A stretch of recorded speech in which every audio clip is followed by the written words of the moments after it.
Now to the government's plan to address water worries in Michigan and across the country. Today, the Environmental Protection Agency announced a new rule mandating a first ever national standard for the presence of so-called forever chemicals, often referred to as PFAS. The chemicals have contaminated water wells across the state and have been linked to many illnesses. The state has nearly 300 sites it is actively monitoring, including many in our area. Here are some of the counties with the most sites, with Kent County topping the list, followed by Muskegon, Kalamazoo, Allegan, and Ottawa counties. Tonight, 13 on your side, Jeremiah Brown takes a closer look at the new rules and talked to a woman from the Rockford area living with the fallout from the forever chemicals. Yeah, I learned about this in 2017.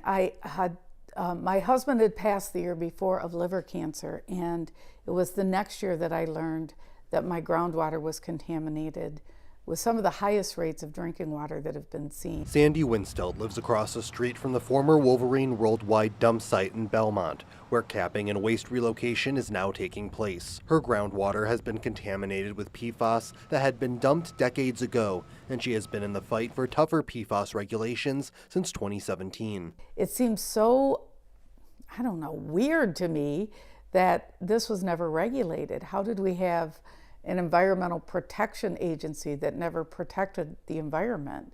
It was only reacting. The EPA announcing nationwide regulations limiting the amount of 6 kinds of PFAS in drinking water. The new acceptable maximum for the 2 most dangerous is now 4 parts per trillion. But because it's a forever chemical, it doesn't go anywhere. And in fact, it tends to move into our water, which we have to drink.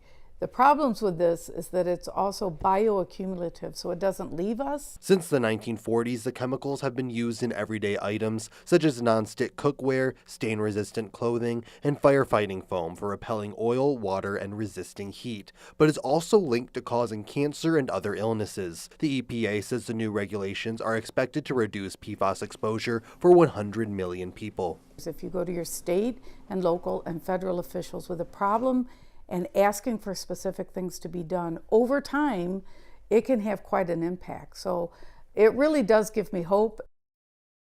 And Jeremiah joins us now. Jeremiah, what is being done to assist states who have yet to begin testing and treating PFAS? $1 billion is being made available through the bipartisan infrastructure law for states to begin testing and treating drinking water for PFAS, and to also help owners of private wells to address contamination as well. Jeremiah, thank you.